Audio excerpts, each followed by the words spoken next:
Saludos amigos, bienvenidos nuevamente a su canal de YouTube Miguel Guerrero Televisión y por supuesto a nuestro programa en ese canal del escritorio de Miguel Guerrero.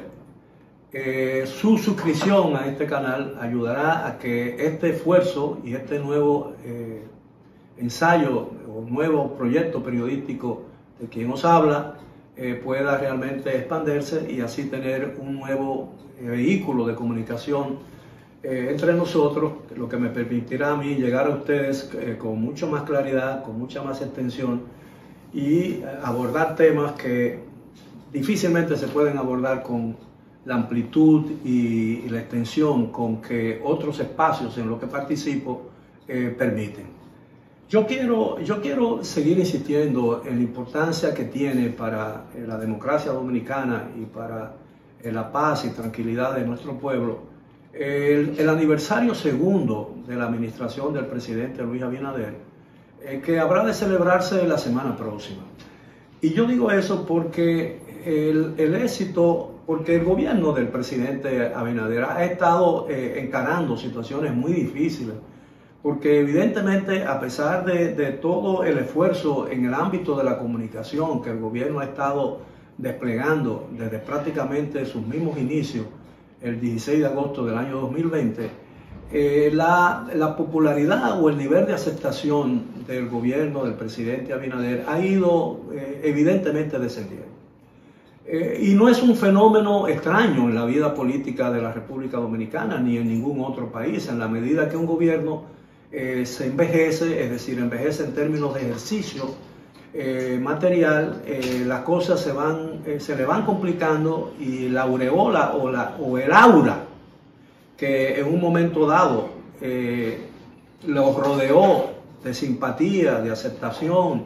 y de esperanza en el pueblo dominicano se va disminuyendo, se va esfumando en la medida en que las expectativas creadas durante una campaña electoral, que en el caso nuestro, en la última, fue muy peculiar porque fue en medio de una pandemia, de un fantasma o de un enemigo totalmente desconocido, como fue esa crisis sanitaria que obligó prácticamente al gobierno anterior en su etapa final y a este gobierno a dedicar una cantidad enorme de tiempo y de recursos para encarar la amenaza de una pandemia que en otros países había creado mortandades, una mortandad realmente asombrosa y que en el país pudimos disminuir afortunadamente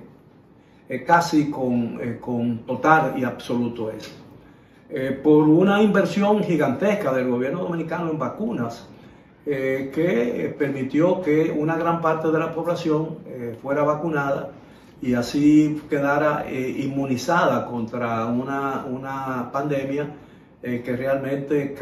ha creado estragos en otros países, como incluso países más desarrollados del mundo, como la propia China,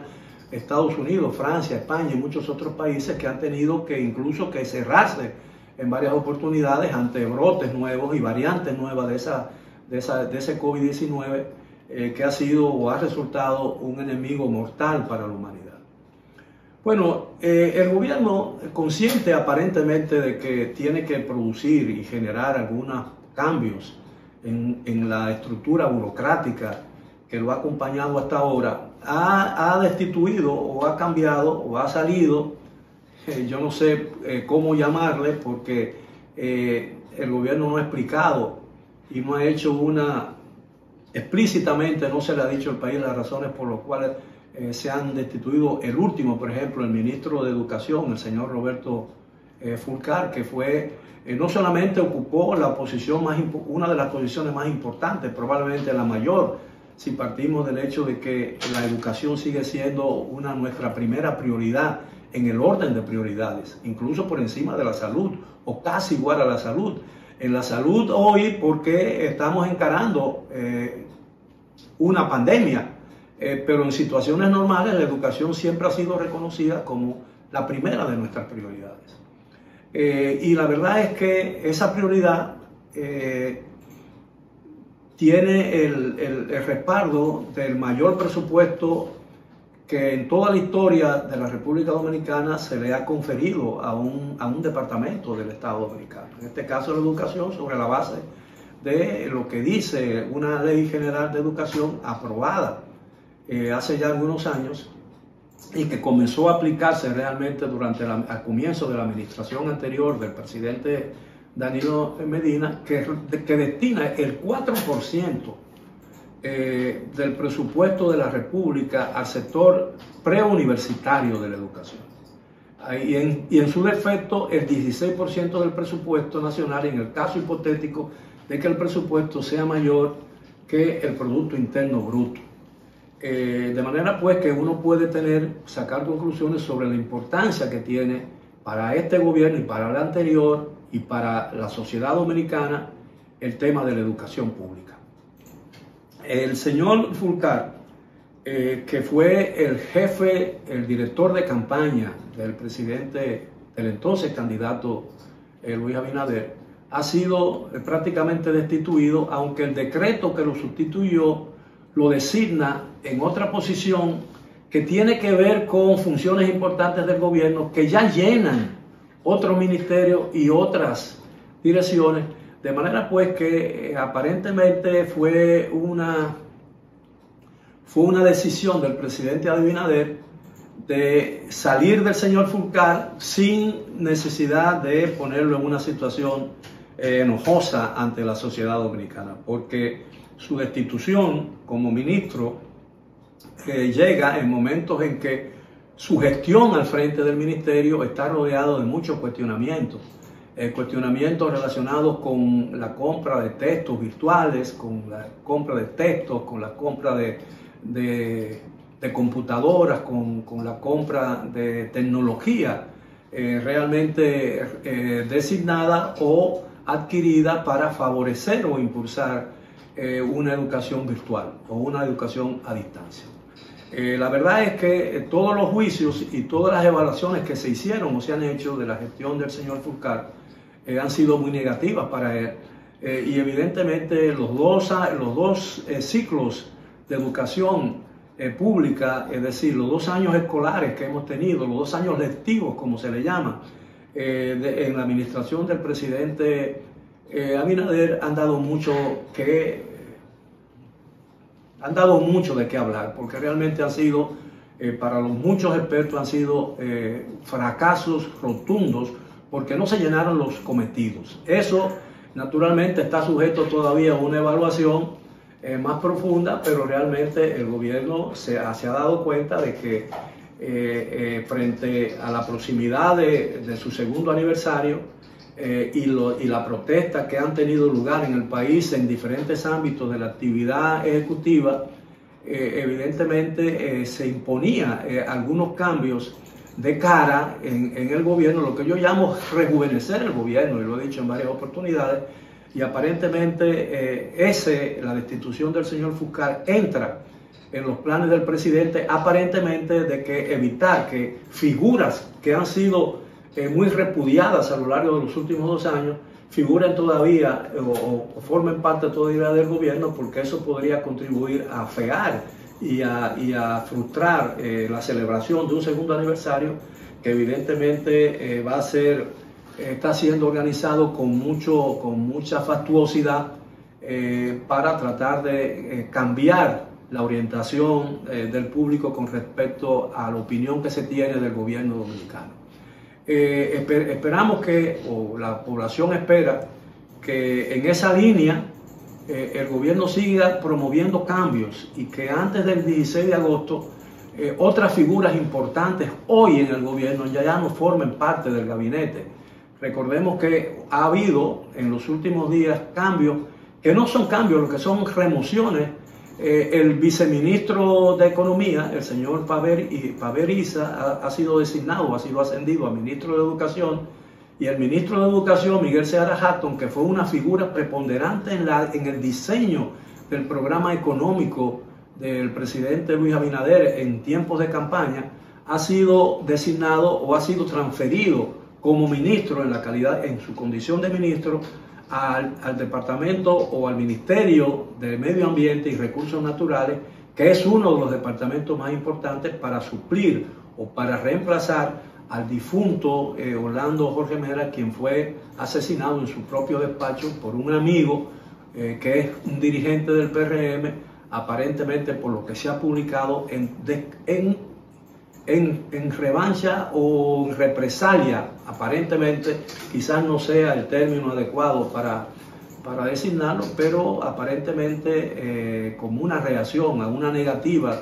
del entonces ministro de Medio Ambiente de aprobarle algo que aparentemente reñía con los planes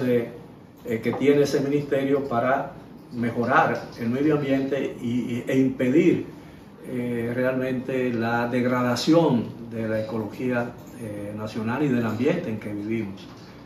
Porque el país es compromisario y es signatario de los últimos acuerdos internacionales con relación al medio ambiente,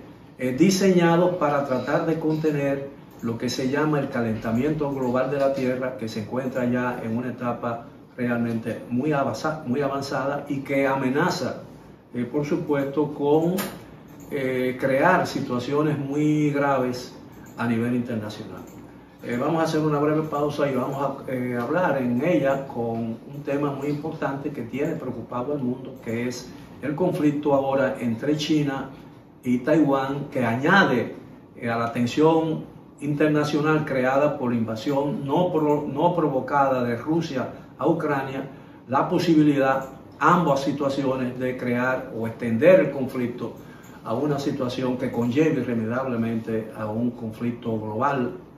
como quizás el mundo o la civilización como la conocemos no haya visto jamás. Regresamos después de la pausa.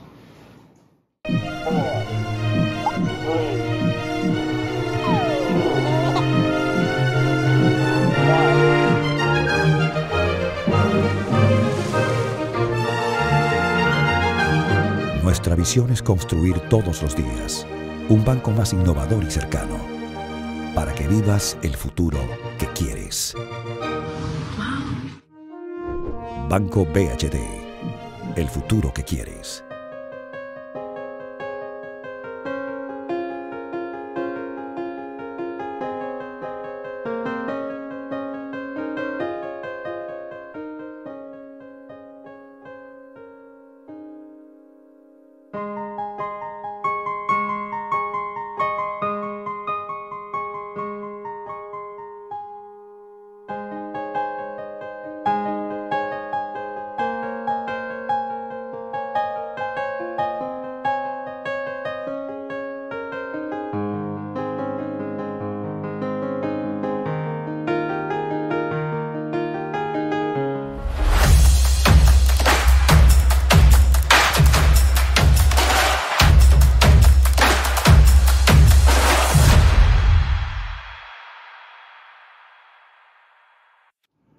Bien, estamos de regreso en nuestro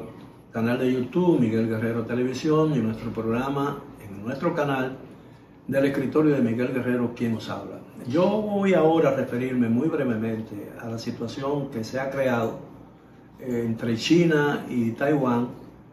por la visita no deseada por China, o diría yo repudiada por China, de la tercera figura del gobierno de los Estados Unidos, la presidenta de la Cámara de Representantes, la señora Nancy Pelosi, que tiene ya 80 años, es una señora de avanzada edad, pero que es una de las figuras más influyentes en la política norteamericana. Y es la tercera figura porque está en el segundo lugar en el orden de sucesión presidencial en los Estados Unidos. En el caso de la inhabilitación o la muerte o desaparición o cualquier cosa que le impida seguir gobernando el presidente de los Estados Unidos, el orden constitucional le seguiría el vicepresidente, quien ocupara la vicepresidencia, y luego, en el caso de que ésta se encontrara también en una situación o en condición de inhabilitación, entonces le correspondería asumir el poder en los Estados Unidos al presidente o a quien ocupe la presidencia de la Cámara de Representantes. En esta oportunidad y por muchos años atrás, la señora Nancy Pelosi, una importante dirigente o una de las líderes del Partido Demócrata de los Estados Unidos. China, cuando se anunció que la señora Pelosi visitaría Taipei, la capital de Taiwán, China advirtió que consideraba esa visita como un desafío a China a la neutralidad, no a la neutralidad, porque los Estados Unidos siempre se ha comprometido en el caso de una agresión a Taiwán, intervenir a favor de Formosa, del gobierno o del país que ocupa la isla que en algún momento dado se llamó Formosa, que fue descubierta o colonizada por los portugueses un par de siglos atrás, y que se llamaba Formosa porque se consideraba una de las islas más hermosas de la zona. El problema con las tensiones que la visita de la señora Pelosi ha ocasionado en esa zona es que un conflicto, un choque armado entre China y Taiwán, que evidentemente se inclinaría a favor de China porque la superioridad bélica, la superioridad militar de China supera 10 veces o 15 veces, quién sabe, la superioridad de Taiwán, pero Taiwán no es un país que podría defenderse, también tiene mucha posibilidad también de infligir daños muy importantes a China, pero un conflicto entre esos dos países evidentemente involucraría necesariamente a Japón, que se siente amenazado por la posibilidad de que eso ocurra. Pero también está la posibilidad de que Corea del Norte se sienta estimulada a invadir o a ocupar Corea del Sur, como ya lo intentó una vez en 1953, creando la famosa Guerra de Corea, que obligó a los Estados Unidos a intervenir apenas 8 o 7 años después de haber concluido la Segunda Guerra Mundial. Y de ahí se intervino unos años después en Vietnam, donde permaneció más de una década, mucho más de una década, cuando los franceses prácticamente derrotados decidieron abandonar Indochina. Se formó después el Tratado de Ginebra, que dividió la Indochina en 4 países, como ustedes saben: Camboya, Laos, Vietnam del Norte y Vietnam del Sur. Entonces, ¿qué pasaría? ¿Qué es lo que yo creo que realmente la visita de Pelosi rompe un acuerdo existente entre las dos Chinas con el apadrinamiento de las Naciones Unidas y de la comunidad internacional, que garantizaba, en medio de las tensiones existentes entre esos dos países, daba garantía de que esas tensiones no iban a degenerar en un conflicto o un choque armado entre las partes. Porque hay un acuerdo que está hoy en peligro probablemente, que se conoce como el acuerdo de las 3 negaciones. Primero, la primera negación, la no asimilación, es decir, la no unificación de las dos Chinas como pretende China, que es un compromiso chino. La segunda negación, la no independencia, es decir, que obliga o compromete a Taiwán a no declarar unilateralmente la independencia, que es un compromiso de Taiwán. Y la tercera, la no negación, el no uso de las armas, que es un compromiso de ambas partes, es decir, de China y Taiwán, que prácticamente los compromete a dirimir sus conflictos por medio de vía pacífica sin el empleo de las armas, lo cual aleja el fantasma de la destrucción material de cualquiera de los dos países. A mi modo de ver y a modo de ver de muchos analistas internacionales, la visita de la señora Pelosi y la reacción que ha tenido China ante esa visita, que considera como una ofensa a la soberanía china, pone en peligro realmente la preservación de ese acuerdo de las 3 negaciones, que ha sido un factor determinante en evitar que el conflicto, las desigualdades de China y Taiwán, que son países que tienen un muy alto nivel de relación comercial, imprescindible para los dos. Es decir, la economía china depende mucho de sus relaciones comerciales con Taiwán, a pesar de que no hay una relación a nivel diplomático, porque China, sobre la base de una sola China, y China ha aceptado de hecho, señores, China ha aceptado de hecho, a pesar de su reclamo de Taiwán, y que su reclamo de Taiwán y su afirmación de que Taiwán le pertenece y lo considera solamente como una provincia rebelde de China, pero el hecho de que haya firmado o que acepte el principio de una sola China con dos sistemas, evidentemente reconoce la economía de Taiwán, aunque no le da un nivel diplomático. China de hecho reconoce el derecho de Taiwán de existir como un país o como quiera llamarse. De manera pues que yo creo que lo que realmente pone en peligro la situación creada con la visita de la señora Pelosi a Taipei, repudiada por China y advertida con tiempo de China que eso se iba a aceptar como una ofensa o un desconocimiento de la soberanía de China sobre Taiwán. Yo creo que lo que está en peligro, lo que pone en peligro esa visita es que pudiera romperse ese compromiso de ambas partes con el apadrinamiento de la comunidad internacional, es decir, de Naciones Unidas, de las tres negaciones, que son un compromiso de ambas partes. De manera pues que ojalá el sentido común y la sensatez imponga, y la situación que se ha creado en China, entre China y Taiwán, no descienda a las armas, al uso de las armas, y que la paz vuelva y las tensiones aflojen y el mundo pueda vivir momentos de tranquilidad nuevamente, y que los resultados o los efectos que han tenido otros conflictos como el de Rusia y Ucrania realmente desaparezcan y reine nuevamente la paz, y la inflación que ese conflicto ha creado disminuya y podamos volver a tiempos de tranquilidad y de precios bajos y abundantes alimentos para todo el mundo. Ha sido todo por hoy, gracias por su atención. Nos esperamos siempre, todos los días, con una nueva programación aquí en Canal Miguel Guerrero Televisión y su programa del escritorio de Miguel Guerrero. Hasta entonces.